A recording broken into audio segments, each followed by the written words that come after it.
Hello, hello, Rhoda here. Welcome to my craft room. Today I'm going to show you a shop that I did at scrapbook.com. And it was, just a few days back. So it had some Black Friday stuff going on, but I don't think I got anything for a Black Friday deal. Maybe this one, the Sidekick. I had been trying to get one on HSN, but every time I'd try, it was always sold out kind of a deal. So I bought one of the Sizzix on there, and it's got a few different things in it. We're going to open that. Jody Lewis Creations. Jody used this stamp on one of her, in the last month or so, projects, and I loved it. It's Baroque CMS 400. We'll get that out and stamp it on a piece of paper. And we might actually do it as an embossed thing. This is a paper that I'm going to use in my bee journal, which is probably going to be the next thing I get done real quick for the shop. But we'll do that together. And I have a stencil, which I might actually take another one of my papers from the bee journal, and we might do this on there because, I mean, the bees get stuff from wood too. But I love this one because I saw one of the ladies that I watch that does a lot of mixed media. She put this in one of her art journals, and she did like a whole spread with these woods going across, these birch trees. And I loved it. This one's THS 069 Birch Layering Stencil. So we're going to use that. And I got some magnets. I was out of magnets. I don't really like that these are so big, but do I have 8? Oh, 4 pairs. So I only got 4 magnets. Oh, God. Well, I was just getting them while I was in here doing it, just so I had a few. But yeah, they're really nice and thin. They're like very thin. They're not even like a piece of paper width almost. And then I saw this. Now, I know you saw when I did my last What's on My Desk. I think I showed you this, the Brocanti Antiques. And I'm wanting to do like a antique journal. I still got that ready to go. That may come around in mid-December or something. I'm still working it out in my mind. You know how I always am. I'm trying to figure out what things I can do and all that kind of stuff. Well, I was trying to shop and see if there was anything else that went with it. Like, there's some die cuts that'll sometimes come in a package and those type of things. Well, I didn't see that. But I did see this rice paper, which I think is really pretty, which can be ripped and put onto different papers. I've got quite a few in here, 6 different kind. Love this. The 2 colors together, the pinky rose and the teals. I love it. All the corsets. Does it show me? Yeah, back here it shows you. You get a selection, which that's the one on the front here that you see. There's like an overall kind of a design. There's this real scrolly one, which goes really well with the, where did it go? Kind of goes really well with this. So I can probably use this for this journal as well. Here's one with the teddy bears and hat boxes. There's one with all the clocks. And then there's the one with the dishes. You know me and the dishes. That's the one you can see on the back here. I haven't exactly used rice paper. I'm wondering if I need a special glue. I've always seen people use a rice paper glue. So that's another thing I'm going to have to look into before I start my journal. And then, of course, I needed another Stamperia. Like I needed a hole in my head, right? But this is Shabby Rose. I have used this before. It is a gorgeous kit. I actually did a lot of simple journals for the shop with this. So that may be what I end up doing again. We may end up doing a little handful of tiny, not tiny, but simple style journals where you just have that pocket on the inside covers, and then it's a 12 by 12 that you use the whole thing, that kind of situation. So this one has words on the inside cover. Actually, let's just open it up because I know you like to see these things. So let me go ahead and do that. I'm sorry. I'm sitting here not thinking about it. Got to go by today and got my free pie. Our financial advisor every Thanksgiving. Gives you a choice of a pie that you can get. Oh my gosh, they're delicious. We get the apple streusel every time. So here we go. Let me make sure I got this in the middle. So this is our first page. If we didn't use any of these, we could use this on the front, but I always use the words, especially when they're in English. So most of them, though, are like a label design. So that's new. I don't remember that on the last one I bought. So they must have revamped this kit. And here you can see like the word stamping behind there, and the pretty cabbage roses are on there. Now the background is just this. So they're not making you choose, but it's at least giving you something on the back in case you wanted to make a beautiful tag or journal card with those. We have the butterfly here with in the larger rose. This really does look different than the one I remember. Now here's the background. It's got a little bit more to it. It's got some words and some of the flowers. And this is a cut apart. So you've got some butterflies, some label type things, smaller butterflies, and then journal cards in an envelope. I definitely remember something different. Now this is just a green mottled background. Another cut apart where you're getting like envelope type things, postcards, and then some tags and journal cards. I love Stamp Period because, and if you really shop them just right and look to see what all they have in the kit or in the 10 pages, you can have a whole journal out of one of these. All right, then we have this one, which is gorgeous. And this one only had some the green mottled background with some of the word stamping on there. That one has the pink background again. And then we have a pink background like we had the one previous. Oh, and then it's got the pinstripe, or I don't know if you call that a pinstripe, but really, really pretty. It almost looks like wallpaper. It would look good in a miniature house. All right, and then we have 6 journal cards, which mostly look kind of like postcards in a light background. We have the circle designs, and they have a background as well. I don't know what that is. It almost reminds me of grapes because of that little cluster there.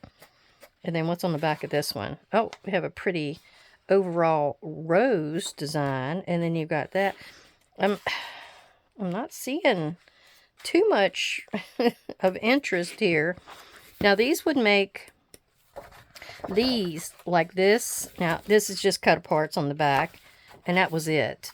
But like you could take something like this page and like this page that don't have that much to them, and make those the cover of a journal. And then you would take all these extra things and decorate them up. I mean, you could take journal cards, actually, and put on the front of your journal. You could take these circles.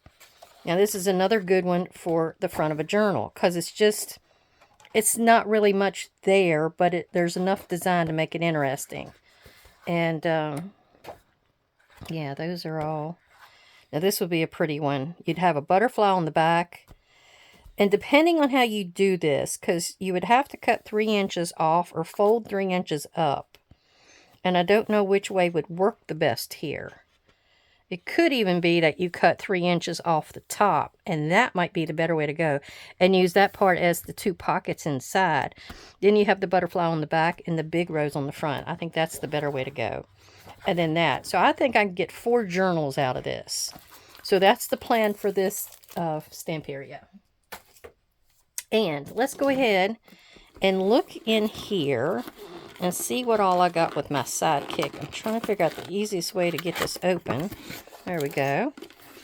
And, you know, I have the big die cut machine over there. But, you know, if you wanted something just quick, and I'm not sure what all these are 2 plates that go with it. I got a little label. What is that? Is that like it's an embossing folder. I thought it would cut it, but it's an embosser. And then I guess it goes with this. And then that's a stamp. So I guess you stamp it, and then you emboss it. And then there's a few other little things on here to go with it. I think these are lines like you would write on them. Then there's a few die cuts that came with it with numbers. There was a few different choices that you could get when you got one of these machines, like as in color and then as in what came with it. And I really just like what all came here. Like I got a little tag cut out and all these numbers. You can always use numbers. They're like generic. You could call them generic. All right, and then we have the machine itself. And that's this. And it's got like a rubber base on it. And then I think this helps it. Oh, yeah. Oh, man. That's suctioned down good and it's not moving. My whole thing is moving. So, and then you would run it through. This would come in handy when you have tinier type of things. I didn't realize they were this small, but, and you can also get longer ones. Like I wanted to use, I don't know, like a skinny. Okay, I pulled out this one, which is my thinlits, my wildflowers. And as you can see, it's almost too small to have this go on there. So that's where you would get the longer version to go through, because this is actually one of the shorter flowers. That one's actually a little longer. So this would come in handy for shorter items and smaller items like this. All right. Let me put all this back away, and then we'll get to stamping. Okay, we're getting ready to use our stamp here that I just got, the Baroque one. And remember me telling you about this shattered CMS 466 that came with an extra kind of a stamp block because it's such a large stamp? Well, that's where you would want to shop smartly and either get that stamp, which does work with a lot of different things, or another one that has its own stamp block, and you're getting something that you can use with other items. Because see, this will work perfectly with this Baroque stamp. I don't have any other stamp blocks that are this long. Now I could use my clipboard, which I have an acrylic clipboard that I used to use in the past when I needed something for a large bodied item. Which that will work. Or it could be like a quilt, what do you call it? Like a quilt square, where you would cut the fabric in certain square shapes or such. That will work. Okay, now what we're going to work with here is we're going to have a watermark stamp pad. It's going to put the glycerin goo on top of here, and then that will be stamped onto the surface of what I want to use. And then you have to choose what kind of embossing powder. So I have a regular black embossing powder, and then I have a Nuvo fine detail embossing powder. And since these have such a fine detail on it, I don't want like a regular embossing powder that might be a little thicker to mess up or mar this gorgeous design. Because look on that one. That one even has some little tiny scroll, cross-hatching, scribbly designs. I want that to show. So I don't want to hinder what I'm doing. So I'm using the fine detail. So we're just going to take this and put it on here. And depending on how juicy your stamp pad is, I'm trying to see if I can see it on here. Yeah, I can see it glistening. But I'm going to put it on here a little bit more. Now, this is a foam. I think, Wayne, you were talking about, you had a little trouble sometimes with your stamping and or embossing. And I'm wondering if that had anything to do with the type of stamp or the non-firmness of this foamy thing. So we're going to actually put that out here. It's going to be more of a decorative design. And then I'm just going to push it on here. And I'm making sure I'm letting all of that get down. Now, somebody sent me this. I think it may have been Chastita. But you can get these little guys. Like if you got a larger stamp that you're wanting to work with, you can use that to push around and really get all of the surface pressed into the piece. So let's see. We'll take that off. Sometimes you never know if you got a good stamp unless you actually put this on here, because this stuff is clear. So we're just going to go like this and let it go down across here. Okay.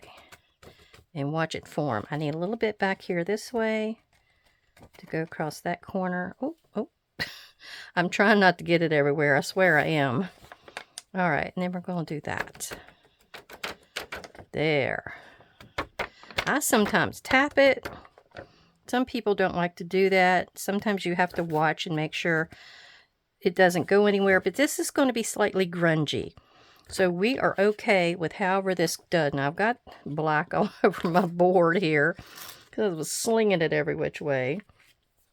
But now we're going to change this one out and go for the other one for the other side. Then we'll go and heat emboss it. Now you can wait a little bit, but you don't want this to dry out all the way. You know, you've got like 5 minutes or under to take care of embossing this completely, or you might lose some of the pieces. It might fall off. The glycerin is really good about holding it, so you have some playtime. All right, so we're going to put this one over here like this.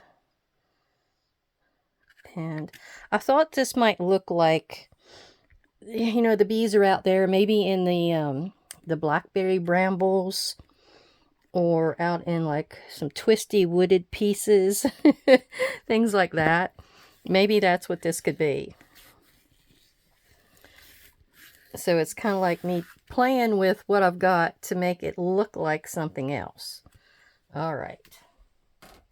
I have to set stuff to the side. I don't have enough room here.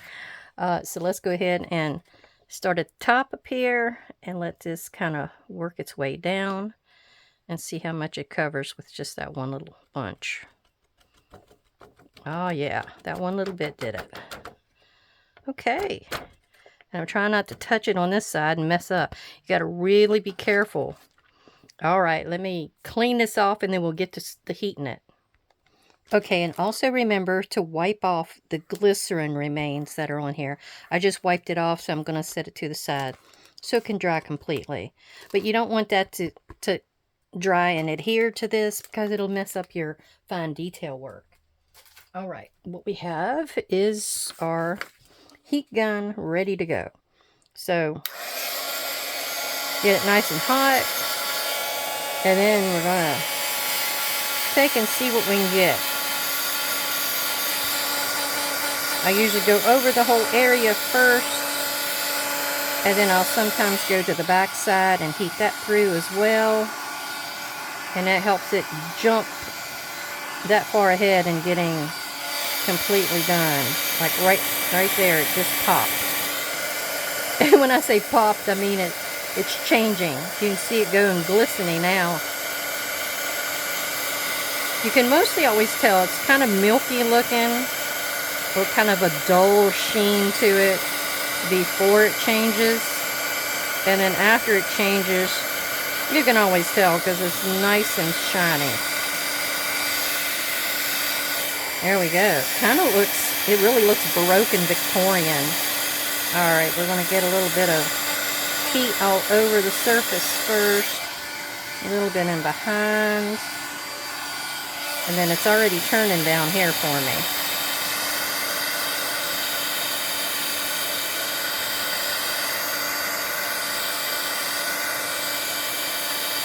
Woo! This is a big one. I think this is the one I saw Jody use, and I really loved it. Thank you, Jody! Now, it looks a little icky right there, but that's okay. It can be like that. You don't always get it exact. I've lost a little bit of detail right up there. Maybe I was holding it there. Who knows? But it's the overall look that you're going for. So sometimes if you have a little bit of a misprint somewhere, sometimes it adds to the look. You never know. So yeah, I'm really happy with that. And as you can see, it kept all of that detail. See those little lines? It really kept all of those in there. Little dots. Even over here, all these little tiny lines. So that really worked out well. All right, our next project is this one. Okay, so for this one, I'm going to use the Vintage Photo ink and my little rounded dauber. And I think what I'm going to do is I'm only going to do one side. And so I'm believing I'm going to go from the outside edge and then the upper edge. And then I might put a pocket, a little narrow pocket down here that will hide the base of these tree limbs or tree trunks, because it's not going to go from top to bottom, if you see what I mean. So we're going to make it work for us and go in this direction. So the trees themselves are the plastic, and then what's in between is the actual background. So your trees will be white. Now she did some beautiful kind of like work on hers where she used, I think it was watercolor pencils, and then some ink pens to pull out some detail of the edges. And it was really gorgeous the way she ended up, you know, at the end with her look. I really like that. Now, I don't want it to be too bold here, so we're just going kind of with a light design. Just something to have it pull out. Now, if you were doing this and wanting maybe a sunset design, you could put go this way with your coloring and go with a red and an orange and maybe a few other shades to have a blue or an indigo at the top. That would be gorgeous. This one I'm trying to keep to the color scheme I'm thinking will be in my bee journal. It's going to be mostly, you know, the browns and the natural shades and that kind of stuff. Okay, let's see what we got. Oh yeah, see? Now it's not going to go all the way over to where I want it to be, which I need to just fold it and see where that's going to be. Right there. Okay, so I'm thinking, what would that be? It will be over to this bunch of trees. Okay, so I'm going to set that right there, and I'm going to go again and see how that will work out. Some stencils are repeating stencils, and you can find a spot there to go across with it, and then some aren't. I'm not exactly sure if this is one or not. Oh, crap. Get a hold of it in the right place here. All right. So, let me finish a few more little streaks and it should be done. There. Now, sometimes if you have variations like this, how it's dark there but light here, that works in your favor. So don't worry if it's all different shades, because especially down here at the bottom, usually that would be closer to the forest floor. So if that was darker, let's play with that concept. I guess I'm doing another little class here with colors and stuff. Usually it's lighter the higher up you go because of the sky. You know, you got the lightness of the sky up there. Now let's go ahead and put this back over on here. And we're going to play with the idea of coming up with this darker shade. And we'll see if you agree that that makes it look like it's more realistic. How about that? You can always play with these things and make them work in your favor.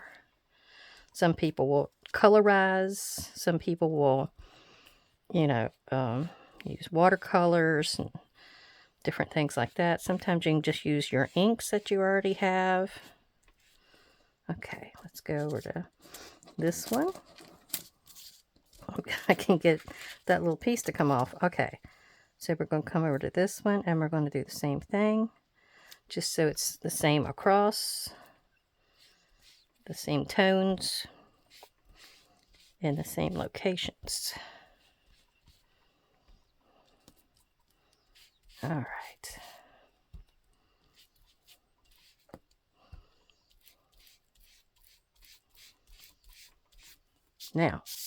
Now, what do you think? Do you see it?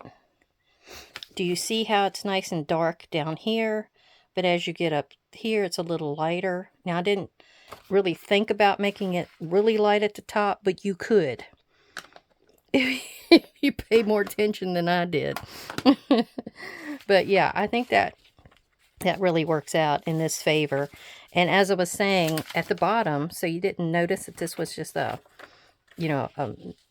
ending of the stencil, you could put some kind of a pocket there of sorts. Like maybe this one will stick out better. Yeah, like that.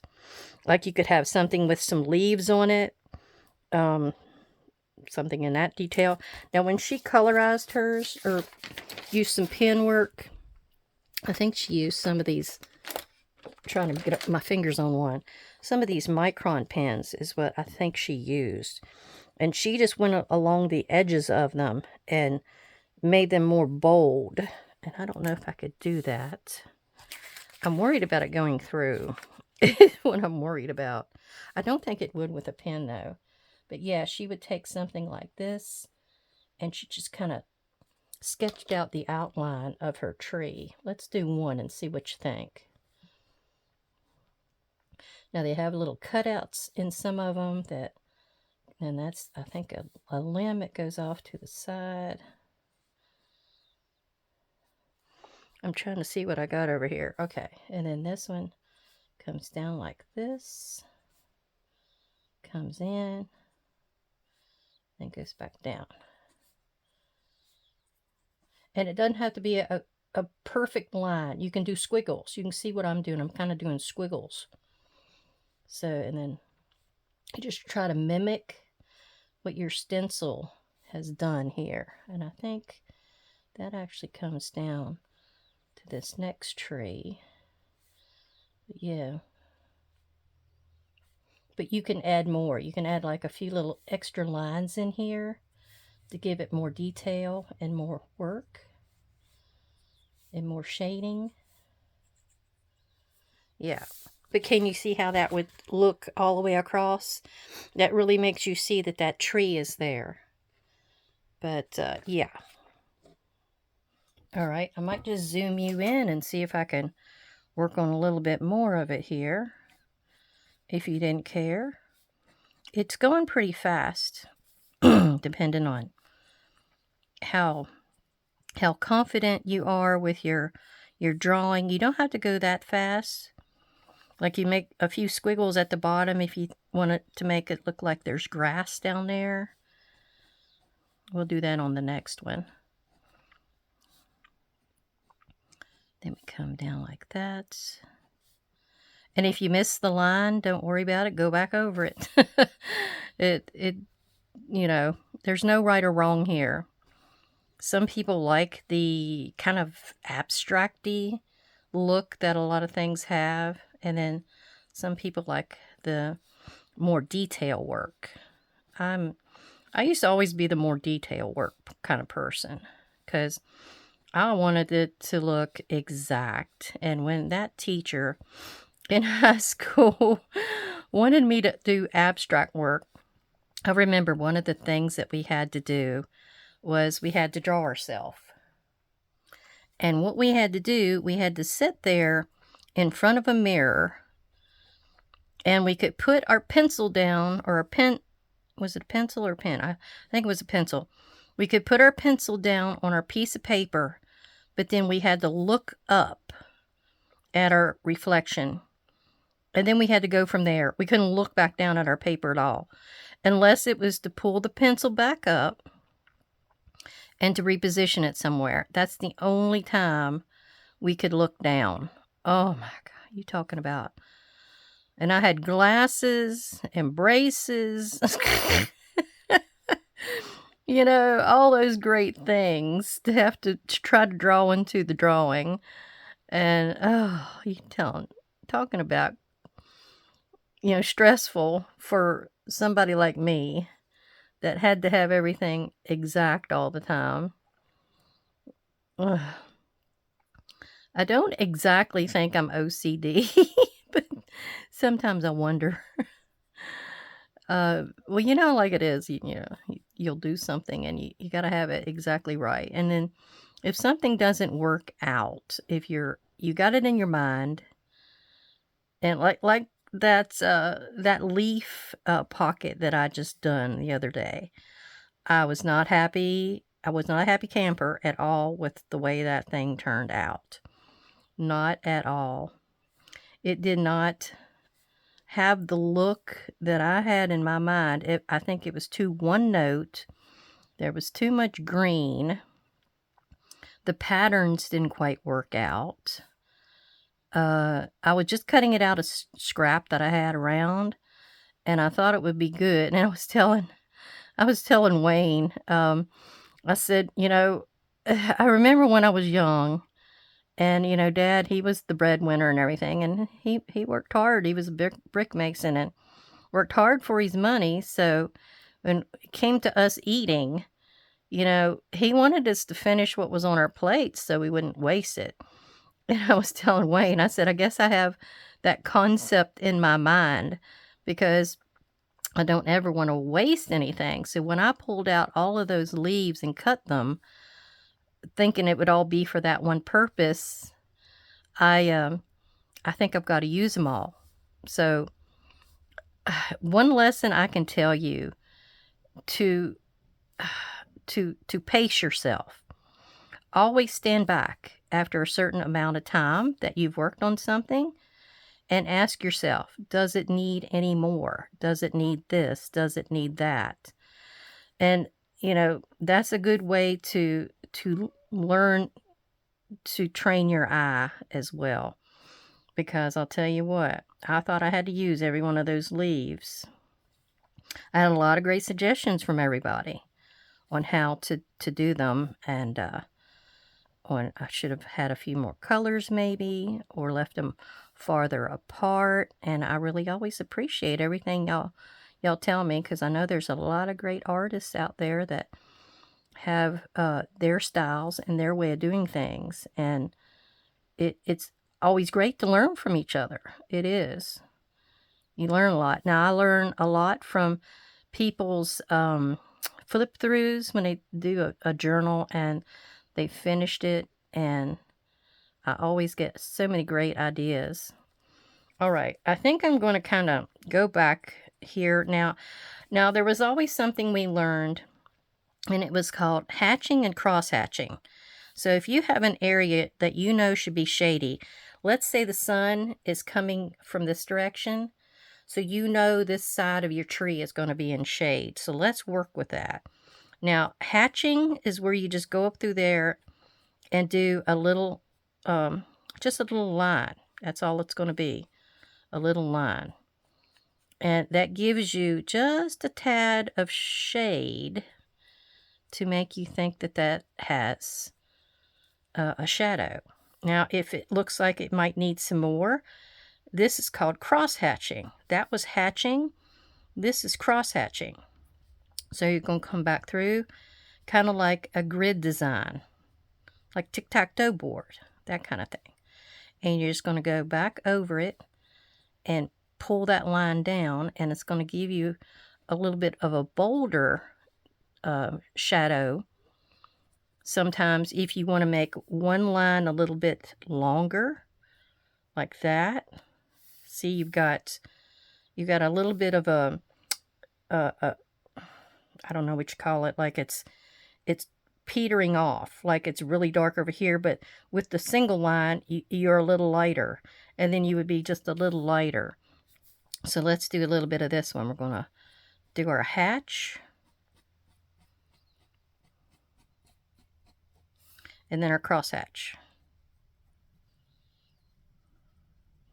Now, in some cases, you don't have to go through all of this business. This is just to give you some suggestions. And then, as you can see, doesn't it give it a little bit more of a bolder, shadowy kind of edge there? And then you can always go back through with a bolding out your line just a little bit up and down as well. Just so that edge really pops. Yeah, let's do that. Because I thought it needed it. Okay.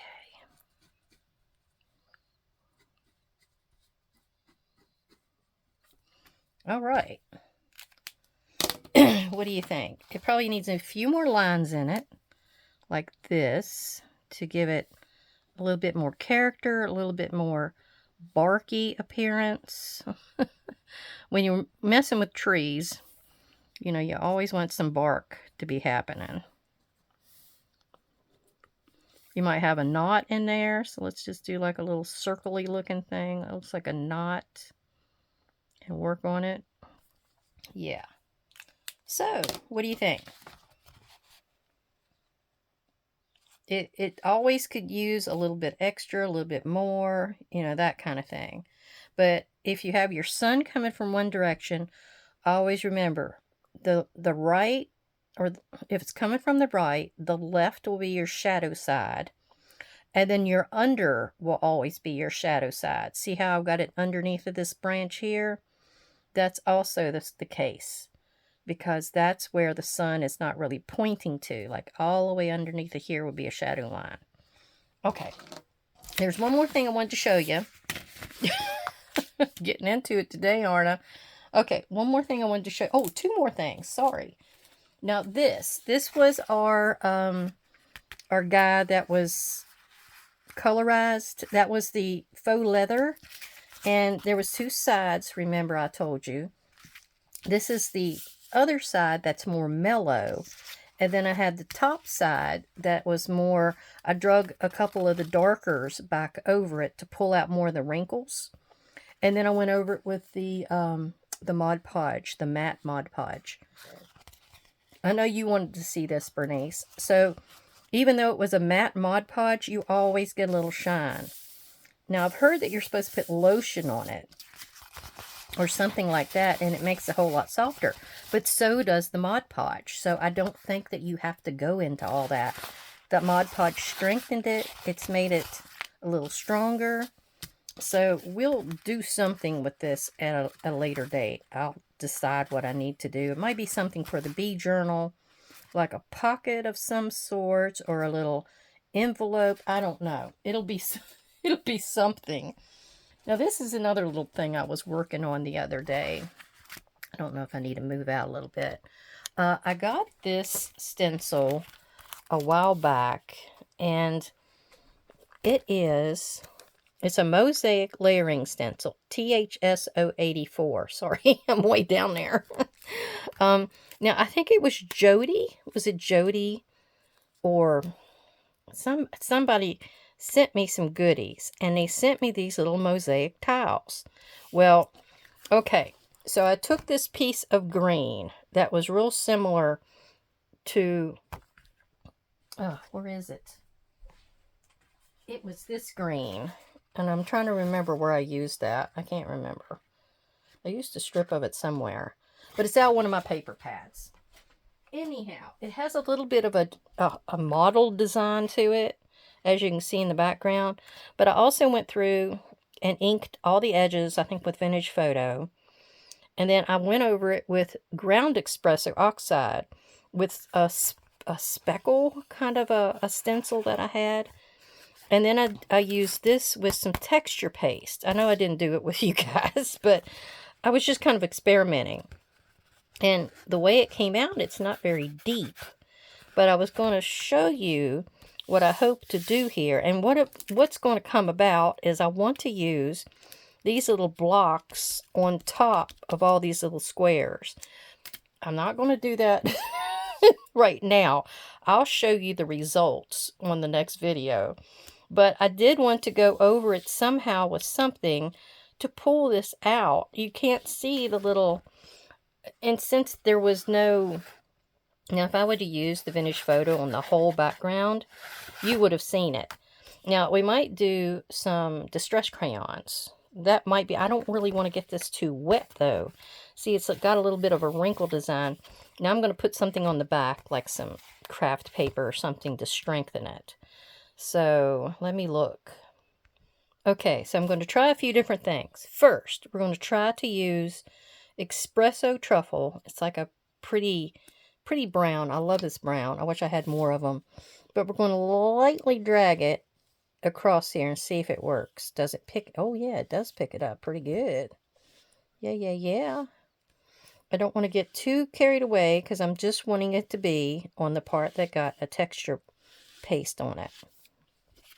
I was hoping it would be like the color of the outside here, but then I'm going to actually cover a lot of these with these little squares here. I didn't know... I have my brayer over here because I didn't know if it was a situation where I might want to use some paint and a brayer, or I've got also the metallic luster iced espresso. I've got that over here. So I was going to experiment and see what I like the best of a few of these. Now, I didn't get that much in the middle. Okay. Yeah, let's try some of this. I don't know how much this is going to cover, though. Let's see. I don't want to get too much on my fingers. I'm going to lightly rub it. Oh, it gives it like a shine. Let's see what we got here. Can you see that? Let me zoom in a little bit. Yeah, that gives it like, if you go here, there, and everywhere and don't do it all in one spot, you get a nice variation. I think that turned it out too. Yeah, so we're layering here. We're going with one thing and then going to another thing and giving it a little bit more character. And yeah, I'm liking how that's turning out. And I still have where I can put on... Now this goes with this really well because it's the same warm shades. So those two things will play well with each other. Okay, one little bit more down here. And I think that's all I really need. Let me do a little bit more. I want it to really be pretty down there at the bottom. Okay, now I don't think I need the brayer and any paint because we got our look together. Now I did get in between there, which that's okay. If you go in between, that's all right. It's all right. I'm always telling myself that's all right. if you're wondering if I'm talking to you, no, I'm trying to tell myself it's all right, and I don't stress about it. But yes, that's what we're going to do. Now, let me clean my finger off, and I'm going to see how one of these will stick. So you'll at least see how it's going to go down. Okay, they're stuck down here pretty good. And I don't know, but I think they're hooked to each other. Or it kind of looked like it with that first one. Now, it's got a good sticky on it, so I don't know that I'm going to need to put an extra item of sticky on there. But I'm thinking about going around the outside edge of the circle. I don't know that I'd have enough to do the whole thing. I'm pretty sure I probably won't. So that's what I'm going to basically do. Go around the outside edge. Like this. Especially on the ones that look square. See, some of them are more wedgy shaped. So I'm trying to go for the ones that have more of a square design.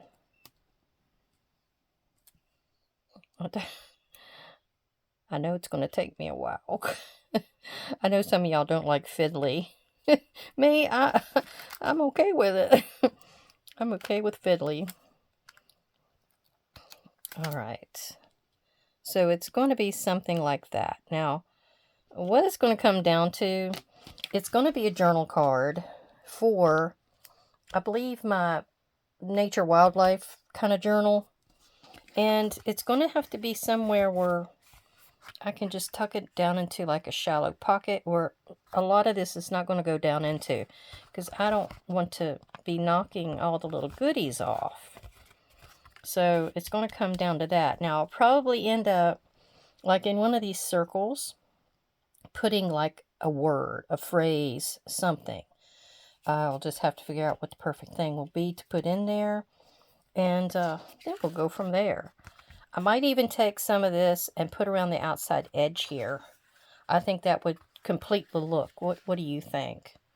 So we'll get back to this. I'll show you what I ended up with when I get it done, and hopefully it'll be the next video. And I'll complete my birch page here for the bee journal, and we'll get that done. And I think that's all I was going to show you today. So everybody, I want you to take care, have a good day, and get some rest and relaxation. This is my day off. Tomorrow we got to go shopping. Then I got to go cooking tomorrow evening. And yeah, then Thursday will be driving. So I will talk to you again soon. Everybody take care, all my subscribers and viewers. I really appreciate you. All right. Bye-bye.